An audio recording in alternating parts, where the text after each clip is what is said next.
Got a minute or two? We have a way to make it not okay. Welcome to Sinister Minutes. I'm your host, writer and storyteller, Kurt Homer. Next to me is the master of macabre musical musings, the maestro of mood, Tim Parker. Together, let us take you on a journey into the dark heart of disturbing. Sinister Minutes. It's not okay. Sinister Minutes features tales that include disturbing content. That's intentional, because like the podcast itself, the creators here at Sinister Minutes are really not okay. Content featured on this podcast may include descriptions of abuse, addiction, alcohol, blood, bodily fluids, bondage, bones, bullying, burning, cancer, cannibalism, cheating, clowns, coma, confinement, control, cults, death, decapitation, depression, diet, divorce, domestic abuse, drowning, drugs, dying, eating disorders, epidemics, experimentation, family conflict, fear, fighting, fire, gaslighting, ghosts, gore, guns, harassment, hate crimes, hazing, homelessness, homicide, hospitalization, hostage situations, hostile work environments,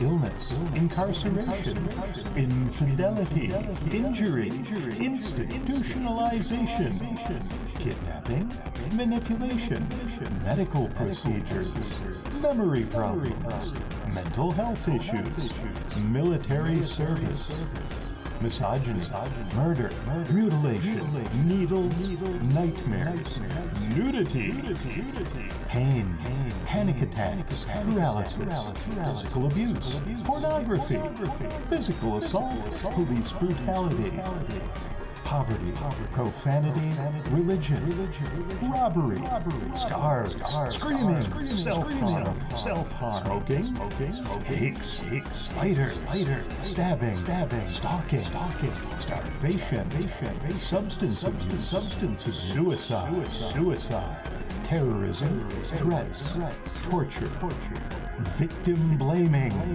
violence, war, weapons, weather, and maybe, just maybe, witches.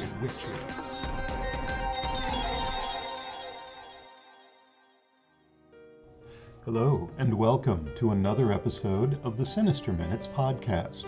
Thank you so much for giving our show a listen and for telling your friends to check us out, in spite of the looks that you likely endured for doing just that. Hey, it's you guys who make it all worthwhile. And you know what? If you want to let us know how we're doing, just shoot us a line. sinisterminutes@gmail.com. Tim and I have been working on this podcast for a while now, throttling each other with plot lines and chords, throwing words and notes around like poison darts, slamming characters and riffs into one another's skulls. We've emerged from all of that, and what you're listening to right now is the result. We're working to get you a new episode bi-weekly. That means every other week, not twice a week, because while we're definitely not okay, we're also not utterly cracked. Some episodes will include a single tale. Down the road, we've got a few tales that are going to take a few episodes to resolve. But today's episode of Sinister Minutes includes a trio of tales, all written and narrated by yours truly, Kurt Homan. We'll be starting with The Thing, a story that has nothing to do with Kurt Russell in a parka and everything to do with, well, let's just say that sometimes the smallest of things can lead to huge consequences. From there, we'll jump into Roses, a not-so-lighthearted tale of romance gone bad. Finally, we'll wrap up with The Consultant, which might just provide a retirement option for you workaholics out there. Sit back, get comfortable, and as you listen, please remind yourself that we are not okay. Let's open with The Thing. Doreen scooped the thing from the kitchen floor. She held it at arm's length between her fingertips, trying to focus on the dark brown blob without first hunting for her glasses. What the hell is this thing? I don't know. Steve was parked in his usual spot at the breakfast table, surrounded by stacks of mail and unread magazines. His eyes, as always, were glued to his phone. What's it look like? I don't know. She waved the thing in front of her face, and a scent like fresh-turned soil filled her nostrils. A little wooden ball? Steve glanced up as she rolled the object between her thumb and forefinger.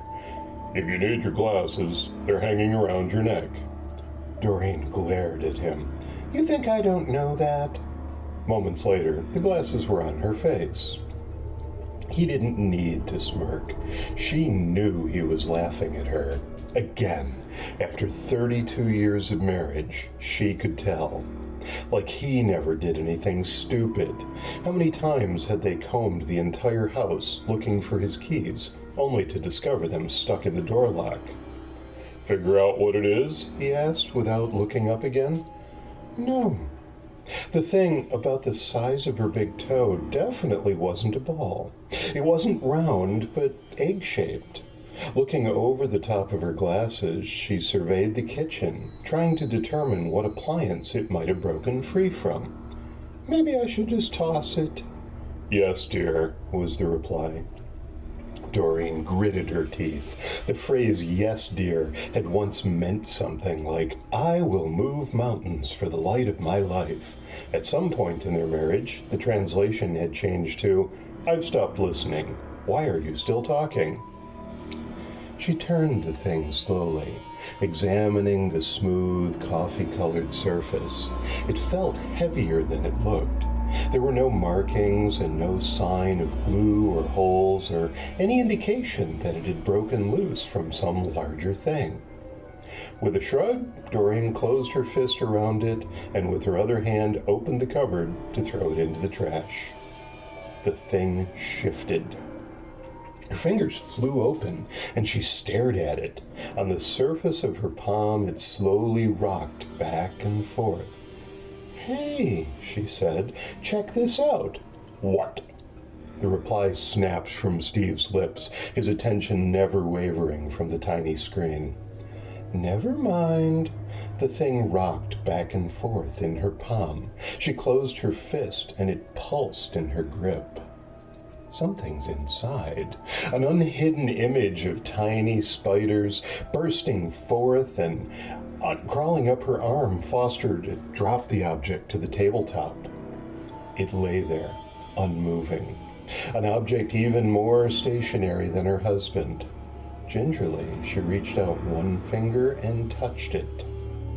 The thing leapt several inches into the air. Doreen yelped and took a step back as it landed with a small thump back at the edge of the table. Motionless, daring her to touch it once more. For the second time, she stretched a finger toward the thing. She was better prepared when it leapt again and her fingers closed around it. It pulsed within her closed fist, and Doreen was sure it was warmer than when she'd first picked it up. Steve, true to form, hadn't moved except to scroll a finger down the screen. Honey, said Doreen. I think you should see this. What? Put your phone down a minute, okay? Steve slammed it onto the table, a stack of unread mail tumbling over. His face red behind a weekend's worth of stubble. He said, What's so important? Doreen ignored his impatience. Just look at this, will you? He rose, his bulk barely contained in torn t-shirt and sweats. What am I supposed to be looking at? This. Doreen extended her hand over the table, half expecting the thing to lay still as soon as Steve looked at it. Instead, it happily flipped back and forth, rolling around on her palm. He reached out a single finger and touched it. It continued to move. "What the hell is this thing?" She shook her head. "No idea." "Maybe we should, I don't know." He lifted it from her grasp and held it close to his face. "Break it open." "What?" Doreen snatched it away from him. It quivered in her fist. "You'll kill it." "It's some kind of bug. You want bugs all over the house? Come on, give it to me. I'll take it outside." "No, you're not breaking it open." Steve stretched across the table, grabbed at her. Doreen stepped back and out of his reach. In her hand, the thing jumped and pulsed, growing hotter. "Give me that!" Flecks of spittle flew from his mouth as he kicked the chair back and out of his way. He was coming around the table. If he reached her, he'd overpower her. He'd take the thing away. He wants to kill it. That is not gonna happen. A determined mama bear defending her cub, or a woman defending an unidentified thing, is a force to be reckoned with. Doreen didn't remember calling the police, but showed them in when they arrived. She also had no recall of the steak knife's path from the table to her husband's chest. He certainly wouldn't be providing any of the missing details. The little brown object on the table was another mystery. So too was her sense of dread when one of the cops picked it up and asked, "What the hell is this thing?"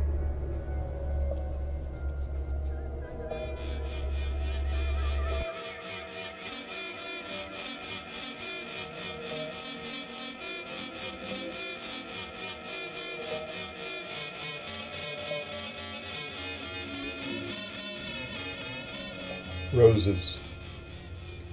He told her he loved her. Looking back, his intentions had been transparent, so easy to see through the lies and between the lines. But back then, she'd wanted only to believe. It hadn't been the first time Elisa had heard words of love. She knew not to be swept away by a smooth talker bearing a bouquet of gas station special roses. Or so she'd thought. He had wriggled through her defenses, made a profound impression. Honest, decent, nothing like the others who purred into her ear, whispering honey words that they were certain she wanted to hear. Something about him had seemed downright pure.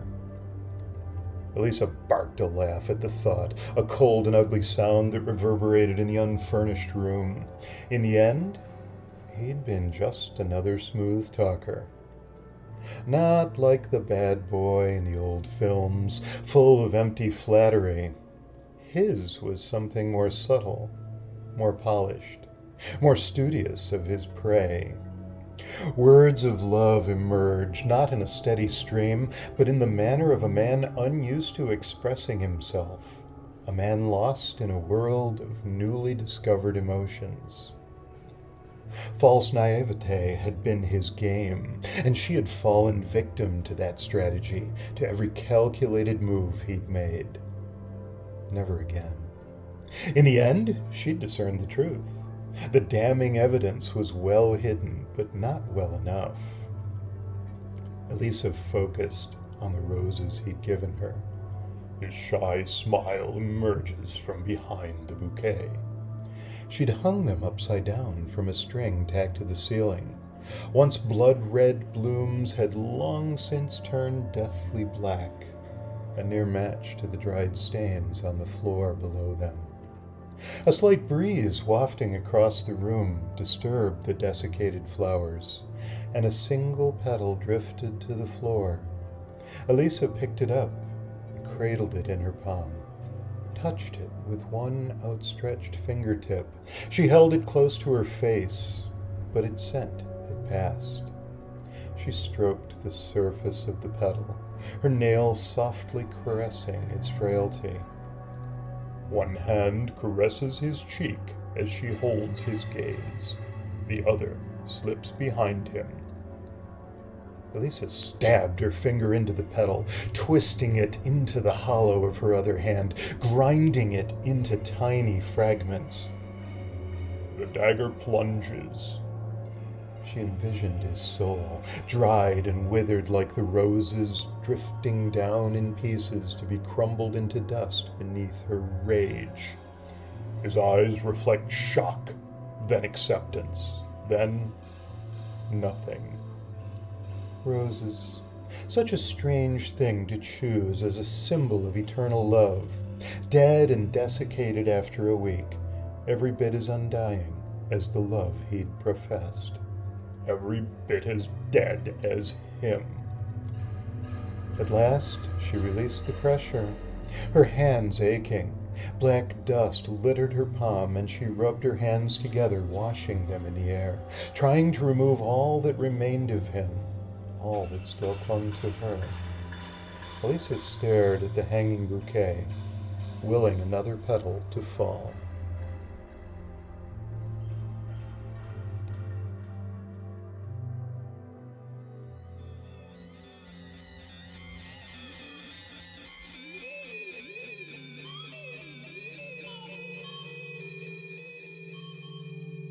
The Consultant. Dr. Romero might have graduated at the top of his Harvard medical class, but his social skills hadn't developed much past kindergarten. Frustrated by the unending stream of words coming from his mouth, Helen Morris finally placed her palm across it. You'll need to move my death out at least 2 months. He took a step back and pushed her hand away. I do not think you understand what I am telling you. Oh, I understand perfectly well. She unscrewed the pill bottle and popped one with a gulp of water. My prognosis is bad. What you don't seem to understand, she said as she picked up her phone and opened the calendar, is that the schedule is not acceptable. The doctor shook his head, bouncing the small curl of dark hair that adorned his otherwise bald pate. I do not control such things. I wish I could. I don't deal in wishes, and a month is not sufficient time. I need until... Her thumbs danced across the surface of the phone. At least the 20th of August. It's not up to me. You might have a month. It could be longer. It could also be much less. Helen looked up, peering at the doctor over the top of her glasses. Then I believe we're done here. Later, back in her office, she stabbed away at the keyboard. The unadorned walls and desktop provided no distraction, save one small portrait of Mr. Morris, whom she memorialized primarily as the founder of the Morris Consulting Company, and only secondarily as her deceased husband. His stern visage provided a constant admonition of the values of working harder and smarter than the competition. She considered calling her assistant into the office. Typing messages to people sitting just feet away was usually inefficient, but some face-to-face meetings could be minimized with a carefully considered agenda. She clicked the send button and glanced at the clock. Exactly 2 minutes later, the office door opened and in strode Jonas. He stopped just short of her desk, tailored suit jacket buttoned, hands clasped in front, eyebrows slightly raised. This is a most unusual project. She nodded. And it's your primary goal for the next 6 weeks. I've given you full access to my calendar, but understand that I have 3 clients and 2 potential buyers to wrap up, and no time to waste on frivolous appointments. There is exactly 1 acceptable result. Understood? Jonas rubbed his clean-shaven chin thoughtfully, gaze shifting upward. I will certainly try. The sharp crack as she slapped the desk reverberated off the barren walls. You know how I feel.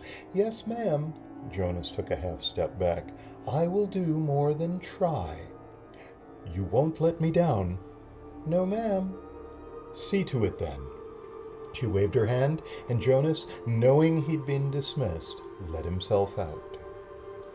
Helen opened the drawer and gazed at the pill bottle sitting on top, finally unscrewing the top.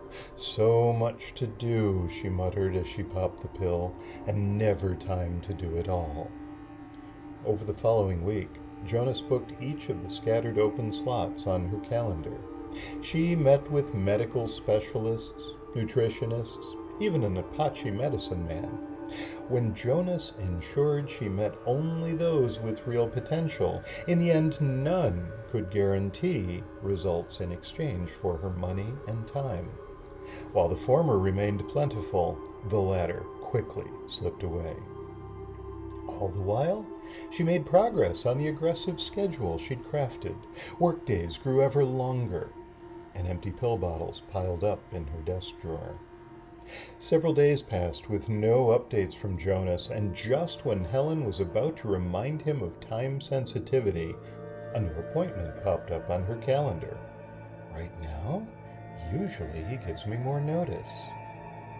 The door to the office swung open. Jonas? She forced herself to her feet and stepped out from behind the desk. The figure coming through the door was not her assistant, but instead a thin, raven-haired girl of no more than 10, looking up at her with large, dark eyes. "Good morning," the girl smiled, revealing a broken front tooth.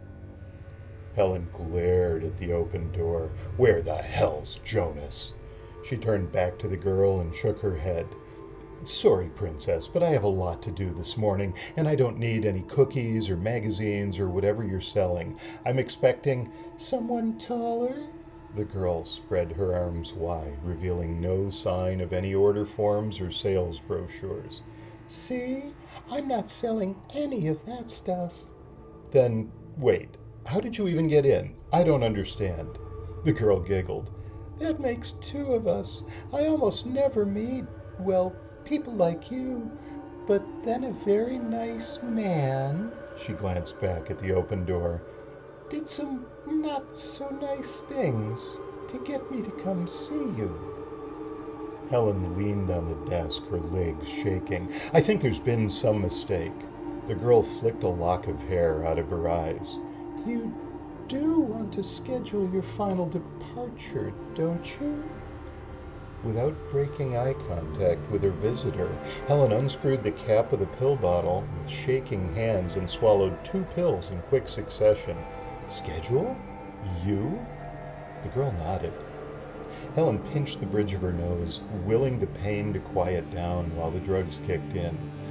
"Look, I don't know what kind of game you're playing. Would you prefer me wearing a hooded black robe and carrying a sigh?" "Would you prefer me wearing a hooded black robe and carrying a sigh?" The voice coming from the girl's mouth sounded octaves deeper and older, much older. "What would your clients think?" The girl pointed a slim finger at the office door, and it swung itself closed. "Let's cut the chatter. I know you're busy. I'm horrendously busy myself." And in that moment, Helen Morris knew she'd found her chance. The words tumbled out. "I need to be alive until August 20th. After that, I'm ready to go." Death glanced down at the hand still squeezing the pill bottle. "Your pain, it's going to get a lot worse." "Just let me live long enough." "For what?" "I want to see the business sold, my life's work completed. The deal, it all wraps up on the 20th. Death scratched her chin. "Everyone's always so desperate to finish things. Why should I give you an extension? What makes you think you're special?" "I'm not asking for a gift. I'm suggesting a deal." Death laughed, and the laugh was again that of a young girl. "A deal? What do you think I might need from you?" Helen set the pill bottle down, picked up a pen and pad, scribbled madly. Moments later, she handed it over. "As soon as anyone tells me how busy they are, I know I can help. It's what I do." Death read the note. "You're sure about this?" "Shall we shake on it?" said Helen. "Shaking my hand," replied Death, "is really not a good idea." I'll think about it. When Jonas arrived for work the following morning, his suit looked like he'd not only slept in it, but spent the night in a dumpster. 2 black eyes provided sharp contrast to the ghostly pallor of his skin, and several clumps of his hair were missing. Helen took one look and told him to take the remainder of the day off. Not only did he appear to need the extra rest, he was likely to alarm any visiting clients. Several weeks later, the pain awoke her in the wee hours, more insistent than any alarm clock, and not for the first time, Helen reached blindly for her pill bottle, but her fingers found only the nightstand's smooth surface. She opened her eyes to the dim glow. The dark-haired girl stood at her bedside. "It's time," said Death, extending one small arm. "Thank you." Fingers trembling, Helen took the offered hand, and the pain, her constant companion for months, drained away. "You'll want time to rest," said Death. "Nonsense." Helen Morris rose quickly from the bed.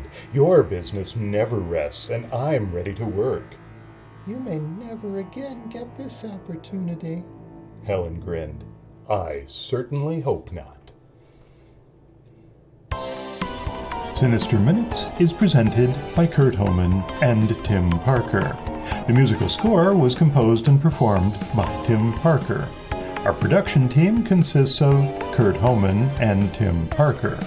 On behalf of everyone here at the Sinister Minutes podcast, namely Kurt Homan and Tim Parker, we thank you for listening, for joining us as we explore all the ways in which we are not okay. This audio program is copyright 2024 by Kurt Homan and Tim Parker under a Creative Commons Attribution, Non-Commercial, No Derivatives license.